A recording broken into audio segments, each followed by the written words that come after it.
यदि आप जानबूझ के सामने वाले को परेशान करने के लिए बोल रहे हैं, जानबूझ के सामने वाले को लूटने के लिए बोल रहे हैं, जानबूझ के आप दूसरों को भाव खराब करने के लिए बोल रहे हैं, ये बिगड़े जरा, इसके जरा चेहरे पे जरा खराब भाव आए, जरा गुस्सा करे, तब कहूंगा हाँ आ रहा हूं, तब पहुंचूंगा वहां पर। तो कहने का मतलब ये है, ये सारे भाव अशुभ ध्यान के अंतर्गत आते हैं। महिलाओं को भी बहुत झूठ बोलना पड़ता है, घर में भी बोलना पड़ता है, 100 तरह के झूठ बोलने पड़ते हैं। घर में मान लो थोड़ी बहुत, तो जैसे कि किसी की हिंसा ना हो रही हो, किसी का बुरा ना हो रहा हो, इतनी झूठ की तो छूट है। जैसे मान लो एक महिला है और वो महिला घर में घी खत्म हो गया, घी खत्म हुआ, लेकिन अभी डब्बे में रखा, भी खत्म नहीं हुआ, अभी केवल बताने के लिए खत्म हुआ है, अभी आधा डब्बा घी रखा है, लेकिन पति को बताने के लिए, देखो जी घी खत्म हो गया है, आप घी ले आओ। करते नहीं करते? हाँ, घी अब आदमी को भी पता भी तो रखा है, उसे भी हैबिट है, वो भी पहली घंटी में सुनेगा नहीं, फिर दूसरी घंटी बजती है, देखो जी घी बिल्कुल खत्म होने वाला है, आप घी ले आओ तो रूखी रोटी खाने मिलेगी आपको। अभी वो भी सोचता है दूसरी घंटी आई है, अभी डब्बे में घी रखा हुआ है, तीसरी घंटी आती है थाली पे। एक दिन रोटी में घी नहीं देते हैं, भाई घी लाओगे तो खाने मिलेगा, नहीं तो नहीं मिलेगा। इसमें उस महिला का भाव किसी के प्रति बुरा नहीं है, उसका भाव ये है, अचानक यदि कोई मेहमान आ जाता है तो उसे क्या खिलाएंगे, हमारी बदनामी हो जाएगी। तो इस तरह से, इस कारण से वो अपने सम्मान की रक्षा के लिए बोल रही है और इसमें उसके बुरे भाव नहीं है, इसलिए इतनी झूठ की तो छूट है। जिस झूठ में किसी का बुरा ना हो, जिस झूठ में किसी की हिंसा ना हो, जिस झूठ में किसी की लड़ाई ना हो, ऐसे झूठ की छूट है। और ऐसा झूठ जिसमें आपके मन में किसी के प्रति खोट हो, जिसमें आपके मन में किसी की बुरा करने की भावना हो, ऐसे झूठ की छूट नहीं है। वैसे जब सत्य महाव्रत लेते हैं तो सब तरह के झूठ का त्याग हो जाता है, सब तरह के झूठ का त्याग हो जाता है। लेकिन जब तक आप ग्रस्त में रह रहे हो, जब तक आप घर में रह रहे हो, तब तक आपको इतनी छूट दी जाती है कि किसी का भला हो रहा हो तो उतनी झूठ आप बोल सकते हो, इससे ज्यादा नहीं बोल सकते। मेरी बात आपके समझ में आ गई? बोलो आ गई, जोर से बोलो आ गई, बोलो आ गई।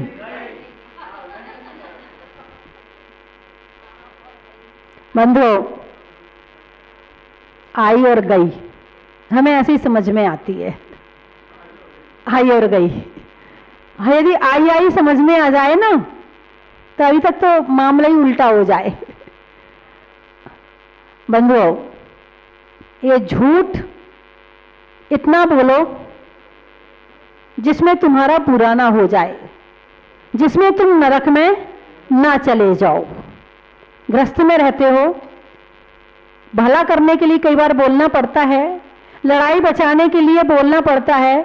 लड़के ने कोई गलती करी है, अब वो पिता को पता चली, अब वो पीटेगा, मारेगा, दुर्गति करेगा। माँ झूठ बोलती, नहीं नहीं इसने थोड़ी किया है, ये तो किसी और ने किया है, बचा लिया, जो बच्चा बच गया। सास बहू की बात है, वहां यदि आपने सास बहू की लड़ाई होते होते बचा ली, बड़े पुण्यवान हैं आप। हाँ, यदि आपने कहीं सास बहू की लड़ाई बचा ली, बड़े पुण्यवान हैं आप, क्योंकि घर में रहना ही है, उसी घर में सास को भी रहना, उसी घर में बहू को भी रहना। अब दोनों लड़ेंगी तो शांति कहाँ मिलेगी? दोनों को सहेली जैसे रहना चाहिए, माँ बेटी जैसे रहना चाहिए। यदि रहते हैं तो बेटा और जो ससुर है वो दोनों को भी, जो उसका सास का बेटा है, उसका पति है, उनको भी शांति रहती है। और यदि सास बहू लड़ती है तो सास के पति को भी और बहू के पति को, दोनों को टेंशन रहती है। इसीलिए घर में शांति होना बहुत जरूरी है। इसके लिए यदि छोटा सा झूठ भी बोलना पड़े तो ये भी पुण्य की बात है। अब तीसरी बात है हिंसा नंदी, मशा नंदी, चौर्या नंदी। चोरी करके आनंद मनाना। क्या कहा है? चोरी करके आनंद मनाना। पहली बात तो चोरी और दूसरी बात आनंद, महापाप हो गया। चोरी तो पहली बात करनी ही नहीं चाहिए, हिंसा, झूठ, चोरी, तीसरा पाप। और उसमें भी अपने आप, अरे ऐसी चोरी करी, ऐसा जेब काटा, साले को पता ही नहीं चला, मजा आ गया आज तो। ऐसा उसका बैग चुराया कि उसको तो उसकी नींद ही नहीं खुली, मैं तो चुपचाप उठा के ले आया, बड़ी सफाई से लाया। पहली बात चोरी करी और दूसरी बात आनंद मनाया। पता नहीं कितने तरह की चोरी होती है। कहीं कहीं घर में भी चोरियां चलती है, चलती नहीं चलती चोरी। जब एक बार की बात है, हमारे गुरुजी बताते थे कि एक शिविर लगा, शिविर में उन्होंने एक बच्चों से पूछा, बच्चे तुम चोरी करते हो? अब बच्चे तो बच्चे हैं, वो झूठ बोलने वाले तो नहीं, वो तो सच बोलेंगे, वो तो जैसा सिखा दो, जैसा करेंगे वैसा ही बोलेंगे। बच्चों में छल कपट मायाचारी नहीं होती है। एक बच्चा था तो उसके यहाँ कोई आया, तो जब आया तो उन्होंने कहा, बच्चा बोला पापा पापा एक आदमी आए हैं। पापा ने उसे सिखाया, बेटे आदमी नहीं कहते, कहना चाहिए एक सज्जन आए हैं। बोले ठीक है पापा। थोड़ी देर बाद किसी ने दरवाजा खटखटाया, पापा ने कहा जाओ जरा देख बेटे कौन आया है। जाकर देखा कोई महिला थी, लौट के आया, बोले पापा पापा एक सजनी आई है। अब पापा ने बताया था आदमी को सज्जन बोलना चाहिए, तो उसने अपने आप लगा लिया महिला को सजनी बोलना चाहिए। बच्चे बड़े मन के भोले होते हैं, बच्चों को जैसा सिखा दो वैसा मान जाते हैं और वैसा ही बोलना शुरू कर देते हैं। घर में सिखाते हैं झूठ बोलना, स्कूल में सिखाते हैं झूठ नहीं बोलना चाहिए, मंदिर में सिखाते हैं झूठ नहीं बोलना चाहिए। घर में यदि वो झूठ बोले, पापा कहते पागल है क्या, ऐसा क्यों बोला, तो ऐसे नहीं ऐसे बोलना चाहिए था। लो, अब आपने ही उसे झूठ बोलना सिखा दिया। जब आपने ही उसे झूठ बोलना सिखा दिया, अब वो सोचता है मंदिर की चीज अलग है और घर की चीज अलग है। एक बच्चा आया, वो मुझे कविता सुना रहा था और कविता में सुना रहा था, जो खाएगा आलू वो बन जाएगा भालू। तो मैंने उस बच्चे से पूछा, बेटे तुम आलू खाते हो? बोले हाँ खाता हूं। तो मैंने कहा फिर तो तुम भालू बन जाओगे। अरे नहीं, ये तो गाने की चीज है। कितनी मायाचारी, बचपन से बच्चों के मन में कितनी मायाचारी भर दी। ये नहीं सिखाया कि बेटी ये वास्तव में है, जो आलू खाएगा वो भालू बन जाएगा, ये नहीं सिखाया। नहीं, ये तो मंदिर में बोलने की चीज है, मतलब जो अच्छी चीजें हैं वो बोलने के लिए हैं और जो खराब चीजें हैं वो करने के लिए हैं। अब वो बच्चा जो क्लास में गुरुजी ने पूछा, आप लोग चोरी करते हैं? एक बच्चा खड़ा हो गया, हाँ करता हूं। बोले कैसे करते हैं, किससे सीखा आपने? बोले मैंने मेरी मम्मी से सीखा। बोले आपने अपनी मम्मी से चोरी करना कैसे सीखा? बोले जब मेरे पापा दुकान से आते हैं और दुकान से आकर के वो पैंट टांगते हैं, मुंह हाथ धोने के लिए जाते हैं, तब तक मेरी मम्मी उसमें से एक बड़ा सा नोट निकाल लेती है। फिर मेरी मम्मी जब मंदिर जाती है तो मैं भी उनकी उसमें से एक छोटा सा नोट निकाल लेता हूँ। जब मेरे पापा मम्मी से पूछते हैं तुमने नोट निकाला क्या, तो मम्मी कहती मैंने क्यों निकाला, तुमने किसी नौकर को दे दिया होगा। फिर मेरी मम्मी मेरे से पूछती है कि तुमने पैसे निकाले बेटे, तो मैं भी कह देता तुमने किसी सब्जी वाले को दे दिए होंगे, मैंने थोड़ी निकाला है। तो इस तरह से मैं भी चोरी कर लेता हूं। अब ये चोरी किसने सिखाई? हालांकि माँ का उद्देश्य गलत नहीं होगा, भाई थोड़ा बहुत पैसा होगा, रखा रहेगा तो कभी वक्त और जरूरत पे काम आएगा, उसका उद्देश्य ये था। मगर आपकी लापरवाही से बच्चे में गलत संस्कार आ गए। बच्चा उद्देश्य नहीं समझ रहा है, बच्चे को नहीं पता तुम्हारा उद्देश्य क्या है, लेकिन आपके कारण से बच्चे में चोरी करने की आदत आ गई। तो बच्चों को इन सब चीजों से बचा के रखना चाहिए। बच्चा कभी किसी का पैर उठा के लाए, दो चांटे मारो, कहां से लाया, क्यों लाया, क्यों उठा के लाया। बिल्कुल आप उसको वो मत कहो कि तुमने ये अच्छा किया, बहुत बढ़िया किया। नहीं, यदि बच्चे ने चोरी करी है, उसे डांटने में मारने में पीछे मत रहना, फिर दया मत करना आप, क्योंकि आप यदि दया कर दोगे तो आप अपने बच्चे पे गलत संस्कार डाल रहे हैं। गलत आदत के लिए उसे तुरंत डांटो, उसे तुरंत कहो कि बेटे ऐसे नहीं, ऐसे करना चाहिए, ये गलत बात है, आपको नहीं करना चाहिए। और बचपन से यदि आदत पड़ गई तो बड़े होके वो बड़ा चोर जब बन जाएगा, फिर छुड़ाना मुश्किल हो जाएगा। फिर कहोगे मेरा बेटा नहीं है, फिर तुम ही कहोगे जब बड़ा चोर बनेगा, अखबार में नाम छपेगा, जेल जाएगा, फिर कहोगे ये मेरा बेटा नहीं है। और अच्छे संस्कार दिए होते तो कहते हाँ ये मेरा बेटा है।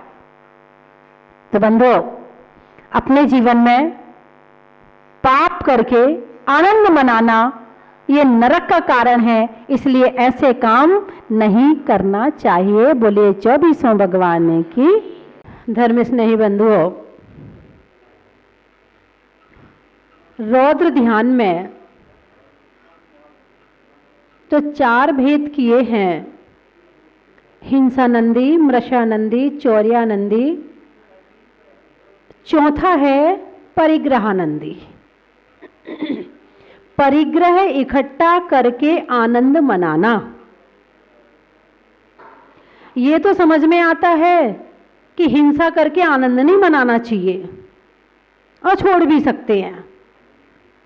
मृषानंदी, झूठ बोलकर आनंद नहीं मनाना चाहिए, ये भी किसी हद तक इससे बचा जा सकता है कि झूठ बोलकर हम आनंद नहीं मनाएं।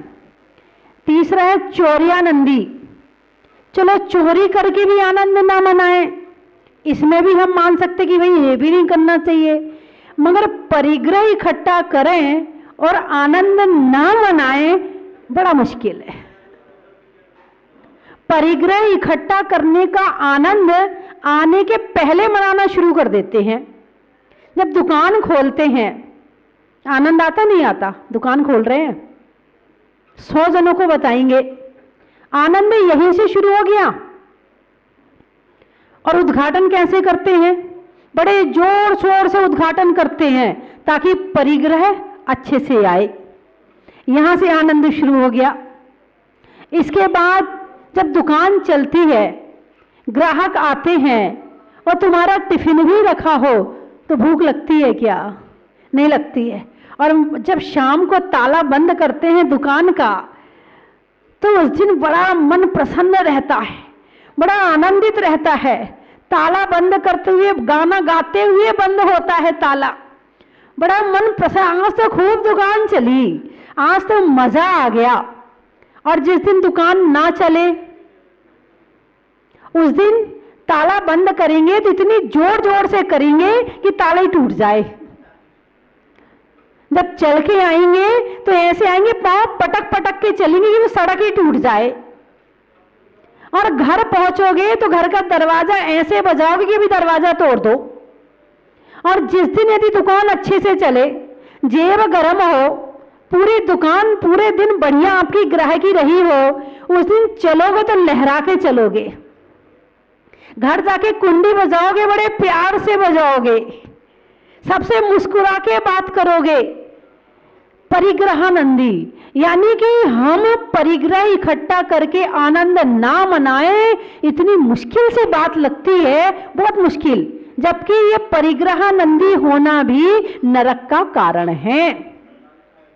जैसे एक दवाई है, जब बीमारी हो जाती है तो दवाई की जरूरत पड़ती है, दवाई जितनी जरूरत पड़ती है उतनी ही खाते हैं, उससे ज्यादा दवाई नहीं खाते हैं, उतनी ही दवाई लाते हैं। डॉक्टर ने 7 दिन की दवाई बताई है तो 7 ही दिन की लाओगे, तुम 8 दिन की दवाई नहीं लाओगे।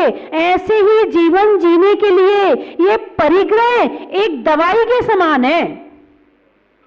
ये जीना है तो मकान भी चाहिए, जीना है तो भोजन भी चाहिए, जीना है तो कपड़े भी चाहिए, सब कुछ चाहिए। तो ये परिग्रह जो है, ये जो धन है, ये एक दवाई के समान है। दवाई आप कितनी इकट्ठी करते हो?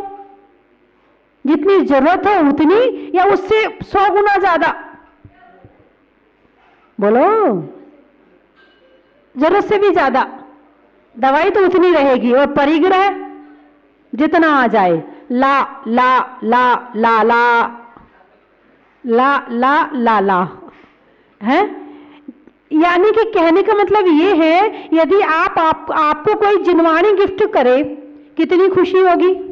हाँ ठीक है, जिनवाणी दी है। फिर यदि किसी ने आपको एक साड़ी गिफ्ट करे तो कितनी खुशी होगी?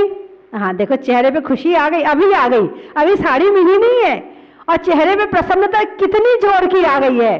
ठीक है, यदि आपको कोई एक सोने की चेन गिफ्ट करे तो कितनी खुशी होगी? उससे ज्यादा। और यदि कोई डायमंड सेट गिफ्ट करे फिर कितनी खुशी होगी? उससे भी ज्यादा। फिर आपको कोई एक कोठी गिफ्ट करे, कितनी खुशी होगी? उससे भी ज्यादा। अब आपको कोई एक हेलीकॉप्टर गिफ्ट करे, कितनी खुशी होगी? यानी जिनवाणी गिफ्ट करी, इतनी खुशी नहीं हुई। आपको एक कोई माला देगा, इतनी खुशी नहीं होगी। हाँ बहुत पड़ी है ना, घर में बहुत जिनवाणी पड़ी है, अरे क्या करें, रहने दो ना, एक ही ले लो, हम सब में ना एक ही दे दो, आप ज्यादा मत दो, हमारे यहाँ ना एक ही बहुत है, हम लोग एक ही से पढ़ लेंगे। जिनवाणी में ऐसी नाक सकोड़ोगे, रुचि नहीं है जिनवाणी पढ़ने की, मन नहीं है जिनवाणी पढ़ने का, उसके प्रति ऐसी भावना होती है, अरे काहे को इकट्ठी कर रहे हैं, पढ़ना तो है नहीं है। और यदि कोई सोने की चेन दे रहा हो, ऐसा करो भाई साहब, हमारे यहाँ ना हम सब अलग अलग हैं, हम लोग सब एक में ही मकान में रहते हैं, मगर हैं सब अलग अलग, आप ना सबको अलग अलग देना, आप एक मत देना। वो कहेगा नहीं नहीं भाई साहब, एक परिवार में एक ले लो ना। जिनवाणी के लिए भाव कैसे हैं और सोने की चेन के लिए भाव कैसे हैं, आपके बताइए आप। यदि किसी भी मंदिर में ये कहा जाए कि रात को 12 बजे सोने की चेन मिलेगी सबको, और आपका बच्चा सो रहा हो, उसको सोने नहीं दोगे, उठ, सोने की चेन मिलनी है, उठ,